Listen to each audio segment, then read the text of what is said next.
fa piacere riavere qui con noi in studio dopo un po' di tempo il presidente Mauro Rossato, presidente dell'Osservatorio Sicurezza sul Lavoro di Vega Engineering. Ben ritornato, presidente. Grazie. Così con lei possiamo fare un po' il quadro che noi periodicamente teniamo a fare sugli incidenti, sulle morti sul lavoro, in questo caso anche gli incidenti, e con incidenti si intende anche la malattia che viene contratta in occasione di lavoro e nella fattispecie il Covid. Gli ultimi eventi accaduti hanno generato una certa tensione e sensibilizzazione dell'opinione pubblica e anche dei mass media.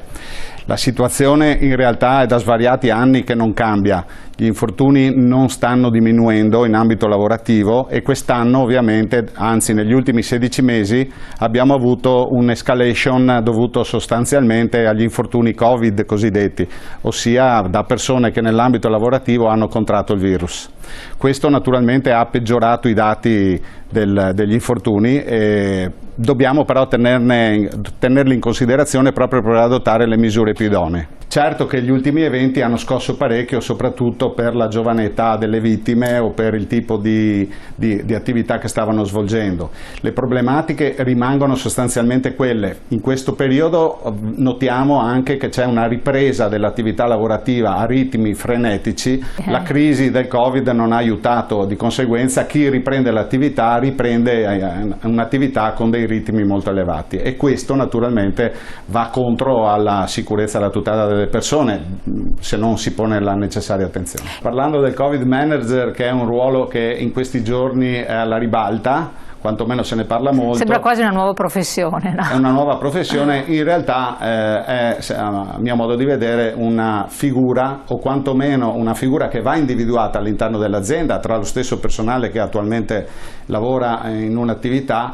Questa persona va individuata assolutamente perché ci sono dei protocolli di sicurezza rigidi, piuttosto rigidi, perché in Italia ricordiamoci sempre che la normativa non manca. Questo è un bene, a volte anche eccessiva, ma comunque è un bene che ci sia. I protocolli per la ripresa delle attività lavorative vengono continuamente rivisti, ce n'è uno di recente dell'altro giorno che comprende tutta una serie di attività e di conseguenza i protocolli prevedono di attuare una serie di misure di sicurezza anti-Covid, ma soprattutto anche poi di verificare il rispetto di queste misure. Nel caso specifico, se vogliamo, di feste o matrimoni, esisteva già una recentissima linea guida dell'UNI, che è l'ente di unificazione italiano, che quindi è un ente autorevole, che prevedeva proprio di individuare questa figura del Covid Manager e addirittura prevedeva anche tutta una serie di nozioni che al quale competevano e che doveva quindi assumere. Come quello in azienda, come la figura aziendale. Esatto, ma quindi proprio dei programmi di formazione specifici. Nell'ultimo protocollo che è uscito proprio venerdì scorso, per la riapertura quindi di queste attività, di questi festeggiamenti, la ripresa che sarà dal 15 giugno, non è citato il Covid Manager, da qui nasce la possibile interpretazione che non sia più necessario.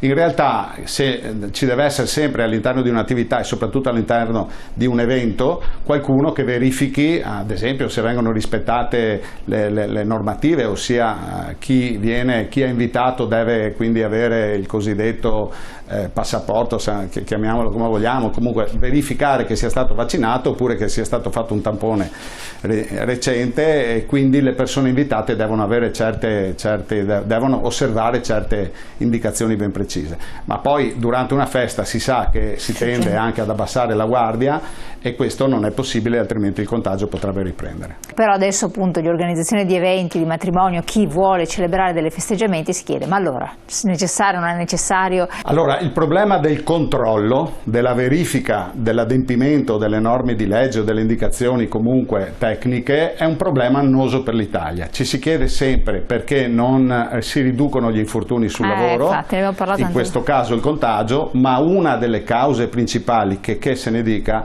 è quello della mancanza di sorveglianza e di controllo.